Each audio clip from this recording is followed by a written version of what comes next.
हर दौर में उठते हैं यजीदी फितने, हर दौर में शब्बीर जन्म लेता है। आप समझे? एक कहावत चली थी, रावण के लिए राम और बुश के लिए सद्दाम। एक वक्त सद्दाम हुसैन का भी दौरा था, लेकिन सद्दाम हुसैन की टीम जो थी उनके अंदर दूरअंदेश लोग कम थे। लेकिन आज खुमैनी साहब के दाएं बाएं जो टीम है, इनके जो मशावरती लोग हैं, तो वो शूरा जो इनकी है वो बहुत ही स्ट्रॉन्ग है। वो दुनिया के एक एक नक्लो हरकत पर उनकी नज़र है पैनी। एक दूसरे, इनके अंदर शहादत का जज्बा है और ये कहते हैं वही कर भी रहे हैं। ये नहीं कि कहना कुछ और करना कुछ। खुमैनी साहब ने कहा कि शहीद हो जाऊंगा, मेरी शहादत की फ़िक्र न करो, मुल्क की फ़िक्र करो। और उसूलन हम हुसैनी हैं तो हम यजीदियों के हाथ पर बैत नहीं हो सकते। तो जो रास्ता अमेरिका ने अख्तियार किया है, शायद उसके ताबूत में आखिरी कील अल्लाह ताला ईरान की तरफ से ही डालें। इसलिए कौन बड़ा और कौन छोटा, उससे बड़ा कोई नहीं है। फ़िरौन बज़ाहिर बहुत बड़ा था लेकिन गर्क हुआ आखिर में। क़ारून के पास बहुत ख़जाने थे, बर्बाद हुआ आखिर में। हाँ, तो एक दास्तान है मजहबी भी और दुनियावी भी। उसको देख कर ये लगता है कि हर उरूज को ज़वाल है और उरूज का भी एक ज़रिया है तो ज़वाल का भी एक ज़रिया है। नहीं, वो बीमार हैं तब तो इनकी यह हालत है। अब वो सेहतमंद होते तब क्या हालत होती। जिसके साथ सिर्फ अमेरिका अकेले सुपर पावर नहीं है, कई परमाणु संपन्न देश अमेरिका के पीछे खड़ा है इस मामले में। बगल में इसराइल और जॉर्डन दोनों खड़ा है, ठीक है। इराक पर इनका आधा कब्जा पहले से है ही, तो ये तो बिल्कुल ईरान के पास है, करो ना हमला। लेकिन इनकी हिम्मत जवाब दे रही। इन्होंने एक हमला अमेरिका ने किया, ईरान ने धड़ से मारा उसके माने फौजी अड्डे पर, कतर में नहीं, कतर में जो हमला हुआ। और कतर भी तिल मिलाया, अमेरिका भी तिल मिलाया। इनके फौजी बेस पर पट से उसने दाग के दिखा दिया, तुम हमसे बच नहीं सकते हो। तुम्हारे 50-60 हज़ार सैनिक तो यही हैं। जो अभी एक वीडियो ईरान ने जारी कर दिया, ईरान के पास। हाँ, ठीक है। और ईरान ने भी पूरा वीडियो जाहिर कर दिया, सारे मैप दिखा दिए कि कहाँ कहाँ आपके अड्डे हैं और क्या क्या आपकी तैयारी है। ये लो जी वीडियो, तो समझ लो जब वीडियो रखे और रेंज भी बता दिया, दूरी किलोमीटर भी बता दिया, और ईरान के पास उस सब को तबाह करने की सलाहियत मौजूद है। एक, और ईरान के पुष्ट पनाही में चाइना और रसिया है। ये जंग सिर्फ ईरान अमेरिका में नहीं होगा, रसिया और चाइना का भी इम्तहान हो जाएगा। अगर ईरान पसपा हो गया, खुदा न करे, तो रशिया चाइना को भी सरेंडर करना पड़ेगा अमेरिका के सामने। ये चैलेंजेस हैं, इस बात को रसिया और चाइना भी समझ रहा। और इसीलिए रूस ने अपने सबसे एडवांस टेक्नोलॉजी जो होते हैं उनके एयर स्पेस को सिक्योर करने के लिए डिफेंस सिस्टम, वो डिफेंस सिस्टम दिया है और वो तैनात किया गया। उसके एक्सपर्ट भेजे हैं रूस ने, जबकि वो खुद जंग में लगा हुआ, लेकिन सारा साजो सामान आया। दुनिया ने देखा कि रूस से कार्गो विमान, कई विमान आए, उससे असलहे भेजे गए, और चाइना ने भी अपने सारे टेक्नोलॉजी का इस्तेमाल किया है। अभी लेटेस्ट उसका मुजाहरा हुआ जब ईरान ने नेट बंद किया, तो कोशिश की गई विद्रोहियों को, जो वो क्या कहते हैं उसको, डायरेक्ट सैटेलाइट देने की जो कोशिश की गई, उसको भी जैमर लगा के ईरान ने जाम करके दिखाया कि तुम्हारी टेक्नोलॉजी का भी मुकाबला करने के लिए हम तैयार हैं। तो चाहे वो आईटी का सेक्टर हो, या फिर बम गोला बारूद का सेक्टर हो, या फिर जांबाज सिपाहियों का मजमा हो, कहीं से ईरान कमज़ोर इस वक्त नहीं है। पर यह है कि जंग उस हलके और उस खित्ते के लिए बेहतर नहीं है। अल्लाह करे जंग टल जाए। लास्ट सवाल है, मोदी जी को थैंक्स दीजिए। लोग मोदी जी के फॉरेन पॉलिसी पर तो तनकीद कर ही रहे हैं, हम लोग भी गाहे बगाहे कर रहे हैं, लेकिन अभी 2-4 फैसले उनके ऐसे लग रहे हैं कि लग रहा वाकई मोदी जी युग पुरुष हैं। मैंने क्या सटीक निर्णय। देखिए, हकीकत ये है कि कश्मीर डिस्प्यूट पर जब जब यूएनओ में मामला उठा, ईरान हमेशा भारत के साथ रहा, पाकिस्तान के साथ नहीं रहा। आप लोगों को पता होगा, आप पत्रकार हैं, इस तरह के स्टोरीज कवर करते हैं, तो ईरान और पाकिस्तान के ताल्लुकात अच्छे नहीं हैं। दोनों में हमले वगैरह भी हो चुके हैं, 2-3 राउंड। इंटरनेशनल सिस्टम में ईरान पाकिस्तान का सपोर्टर कभी नहीं रहा, भारत का सपोर्टर रहा, भारत के साथ खुलकर खड़ा रहा। लेकिन अफसोसनाक पहलू ये है कि फिलिस्तीन के मुद्दे पर भारत की पॉलिसी में थोड़ी सी लड़खड़ाहट दिखी। उस लड़खड़ाहट की वजह हम लोग समझ रहे हैं, ना समझ लोग कुछ भी कह दें, लेकिन वो इंटरनेशनल मजबूरी है। कुछ असलहे ऐसे हैं जो इसराइल से सीधे सीधे भारत खरीदता है। अब जाहिर सी बात है कि सामरिक संबंध का भी मसला है, तो सीधे सीधे इंटरफेयर नहीं कर सकते हैं, लेकिन भारत की जो क्षमता है वो कोशिश सरकार ने की, और अभी यूएनओ में ये साबित किया मोदी जी ने कि भाई दूध का कर्ज निभाना है और ईरान को बचाना है। सो आने वाले दिनों में एक और चेंजेस हो सकते हैं। अगर भारत धीरे धीरे ओपन हो जाए ईरान के पक्ष में, तो 3 फायदे होंगे। एक तो मुस्लिम दुनिया डिमोरलाइज होगी, ठीक है, भारत का आभार प्रकट करेगी। हालांकि सब आभार प्रकट करती है, शेख साहब से तो धरपकड़ चल ही रहा है इनका, वो तो कोई मसला ही नहीं है। इनको इनामात से भी नवाजे गए, हमारे प्रधानमंत्री को अरब की दुनिया में बड़े बड़े सम्मान मिल चुके हैं, जो होते हैं सर्वश्रेष्ठ सम्मान। और गल बगैया की तो सारी तस्वीरें आपके साथ हैं, चाहे वो सलमान साहब हों या रियाज साहब हों या सिराज साहब हों। जब जिस राज का बादशाह आ गया, मोदी जी से बड़ा जम के चला मामला। लेकिन एक जो चाइना से हमारा डिस्प्यूट है ना, ये वायलेंस हो सकता है ईरान के जरिए। ईरान इसमें भारत का सहयोगी बन सकता है।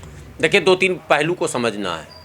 हम लोग क्या करते हैं, फॉरेन एक्सपर्ट से पूछेंगे तो हम लोग तो जनरली बात करते हैं ना, एज ए मुस्लिम है तो मुस्लिम सोच के बात कर लिया, हिंदू है तो हिंदू सोच के बात कर लिया, ब्राह्मण है तो ब्राह्मण सोच के। ऐसे काम नहीं चलता। इंटरनेशनल पॉलिसी क्या है, भारत से संबंध अच्छे हैं ईरान के, लेकिन भारत में वो बिरादरियां उस मानसिकता के लिए अधिक से अधिक ईरान में कार्यरत हैं जिनका इमोशनल अटैचमेंट इसराइल से है, ईरान से नहीं है, इमोशनल, और वो वहाँ काम कर रहे हैं।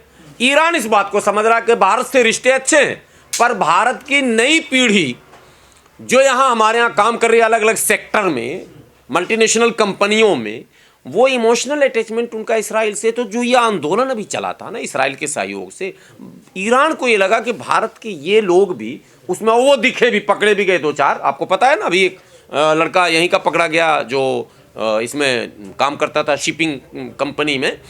तो ईरान ने बड़ी सावधानी से कि सांप भी मर जाए और लाठी भी न टूटे, भारतीयों को देश छोड़ने का आदेश इसलिए दे दिया कि आप सुरक्षित अपने देश, हमारा देश तो खतरे में है भाई।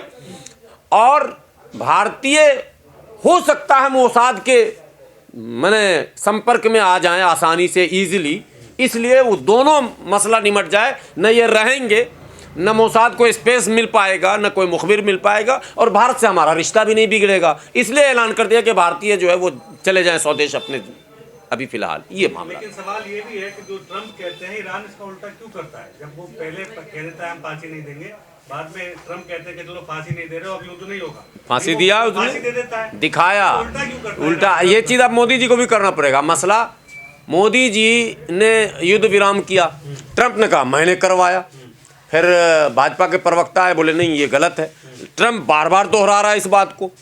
तो मोदी जी को आके स्पष्ट बयान दे देना चाहिए कि ट्रम्प साहब अपने हद में रहिए, और मैं आपका गुलाम नहीं हूं कि आप कहोगे तो लड़ूंगा और आप कहोगे तो रुकूंगा। मेरा हित प्रभावित होगा तो पाकिस्तान के बाप को भी मारेंगे हम, अगर मेरे हित को प्रभावित करोगे तो, सीधी सी बात। और मैं किसी का नहीं सुनूंगा। मैं ऑफेंस तो करता नहीं हूँ, भारत ऑफेंस तो करता नहीं, डिफेंसिव लड़ाई थी ना भाई, आतंकवादी घटनाएं घटी तो हमने वो डिफेंस में काम किया। तो ईरान इस बात को समझता है। ईरान का कहना है कि अगर ये जो बक रहा है भूरा भाई, तो भूरे भाई के बार बार बोलने पर अगर हम चुप रहेंगे और हमारी एक्टिविटी नहीं दिखेगी, तो दुनिया ये मान बैठेगी कि ट्रंप के दबाव में ईरान आ गया। इसलिए दुनिया को ये दिखाना है कि तुम समझो वो बॉस है या क्या है। मेरे नज़दीक कुछ भी नहीं है, यहाँ वही होगा जो ईरान का कानून है और वही होगा जो खुमैनी साहब का हुक्म, ये दिखाने के लिए ये किया जा रहा है।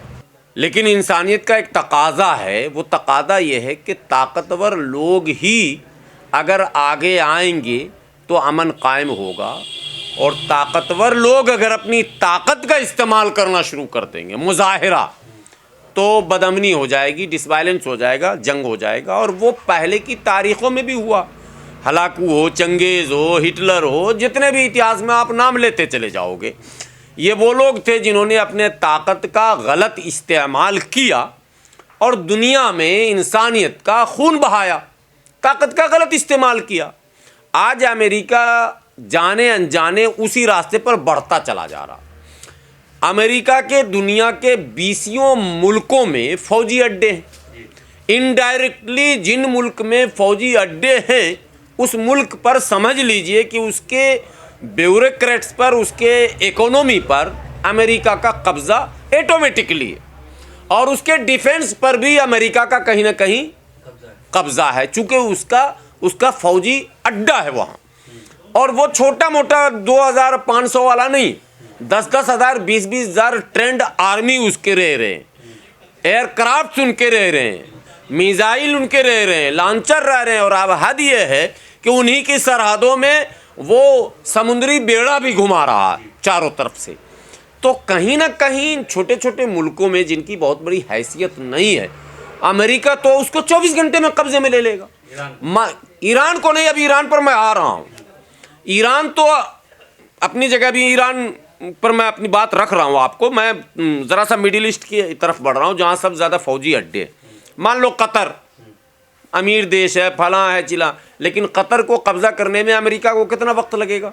24 घंटा। बहरीन को कब्ज़ा करने में 24 घंटा, ओमान को कब्ज़ा करने में 24 घंटा, यूएई को कब्ज़ा करने में 24 घंटा। हद तो ये है कि मतलब सऊदी पर भी वो कब्ज़ा कर सकता है, बहुत ज़्यादा उसको मशक्क़त करनी नहीं पड़ेगी। इसीलिए पिछले कई वर्षों से अरब के वो तमाम जो हुक्मरान हैं, वो बिल्कुल ट्रंप के आगे पीछे, जहाज़ ले लो तो सोना ले लो, तो पैसा ले लो, तो पेट्रोल ले लो, बस छेड़ो मत, ठीक है, ये कर रहे हैं। एक खुददार ममालिक और खुददार लीडर कभी भी इस तरह की चमचागिरी को, चापलूसी को और पिछलुग्गूपन को बर्दाश्त नहीं करता। जब फ़िलिस्तीन पर गैर कानूनी, गैर इंसानी ढंग से इसराइल जुल्म पर जुल्म ढा रहा था, तो वो तमाम ममालिक जो अमेरिका के दाएं बाएं रहते हैं, सन्नाटा था। कहीं कोई एक्टिविटी नहीं, कोई प्रतिक्रिया नहीं, हाथ पैर जोड़ने में लगे हुए थे। कभी हाथ पैर जोड़ा तो 2-4 दिन बम कम गिरा, फिर हाथ पैर नहीं जोड़ा फिर बम बरसा दिया। वो उसकी मर्जी, मैं चाहे ये करूं, मैं चाहे वो करूं, मेरी मर्जी। लेकिन ईरान ने तब भी अपने और अपने मतलब दोस्तों, सहयोगियों या अपने पाले हुए ट्रेंड मुजाहिदों, सीधी बात कीजिए, लफ्ज़ों का हेर फेर, किसी कोई आतंकवादी कह रहा, उसी को कोई कुछ कह रहा, चाहे हिजबुल्ला हो, हूती हो, हमास हो, जो भी ABCD, जिसको ईरान ने तमाम तर परेशानियों के बाद भी, खुद वो तमाम तरह के पाबंदियों, परेशानियों से दो चार, उसके बाद भी ईरान ने उन तमाम लोगों को टिकाए रखने के लिए रसद हो, हथियार हो, साजो सामान हो, मुहैया कराया। और बजाते खुद भी वो उस जंग में कूदा, और उसके कूदने के बाद वहाँ पर थोड़ा सा वायलेंस बना और फ़िलिस्तीन में अमन की बात शुरू हुई। हुआ नहीं अमन की बात शुरू हुई। ये ईरान की ताकत थी कि आज अमन कमेटियां बनाई जा रही हैं, अमन सेना बनाई जा रही है, पीस सेना, पीस प्लेटफॉर्म, आप पता नहीं क्या नाम दिया, पीस बोर्ड। ये पीस बोर्ड अगर ईरान नहीं इंटरफेयर करता और मिसाइलों का बौछार अगर नहीं करता, बारिश नहीं करता, तो कोई ओड बोर्ड न बनता। इसमें सऊदी अरब की होगी कोई भूमिका, मुझे नहीं पता, वो इंटरनल हो सकती है। लेकिन दुनिया ने जो देखा वो ये देखा कि ईरान ने बराह रास्त उसमें मुदाखलत किया और पूरी ताकत से हमला किया, ईंट का जवाब पत्थर से दिया। माने नुकसान की इंतहा भी वो सहा, उसके बड़े बड़े अफसरान शहीद हो गए, बड़े बड़े लीडरान उसकी जद में आ गए। कासिम सुलेमानी से ये सिलसिला शुरू होता है, अब प्रेसिडेंट तक हेलीकॉप्टर क्रैश कराया गया। सब कुर्बानियों के बाद भी ईरान पीछे नहीं हटा तो अब वो पीछे कैसे हटेगा। ईरान के अंदर तख्ता पलटने की योजना पर अमेरिका इजराइल ने काम किया, सारे उसके एजेंट गए, वर्गलाया, वो शासक जो शाह था पुराना उसको फिर से ज़िंदा किया गया, जिसको 1989 में आयतुल्लाह रूहुल्लाह ख़ुमैनी साहब ने इस्लामी इनकलाब के बाद जिला वतन कर दिया था। वो फिर पैदा हुआ, जिसका ख़ानदान कहाँ रहता है दुनिया को नहीं पता था। अचानक उसका बयान भी आ गया उसके बेटे का, और ये खबर भी चलाई गई भारतीय मीडिया में भी और नेशनल मीडिया में भी कि बस वो आ ही रहा अमेरिका के साथ और वो कंट्रोल में ले लेगा। और रोज़ाना खबरें आती थी कि ईरान के तमाम शहरों में जो है वो सरकार के ख़िलाफ़ एक माने इनकलाब बर्पा हो चुका, और अब वो ख़ुमैनी अपने कुछ मुआविनीन के साथ रूस भाग गए और फलां चिलां, तमाम खबरें जब रद्द हो गई और वो जो विद्रोह था उसको जब पूरी तरह से कुचल दिया गया, तब जाकर अब अमेरिका को लगा कि मुझे सीधे सीधे इंटरफेयर करना चाहिए। तो 3-4 दिनों से इधर ज़बरदस्त थ्रेट चल रहा, अब होगा कि तब होगा। लेकिन ईरान की तैयारियों को देखकर हमला तो ये करना चाह रहा, पूरी तैयारी है इसके पास, लेकिन ईरान की तैयारियों का जो इसको फीडबैक मिल रहा, ये फिर बैकफुट पर आ रहा।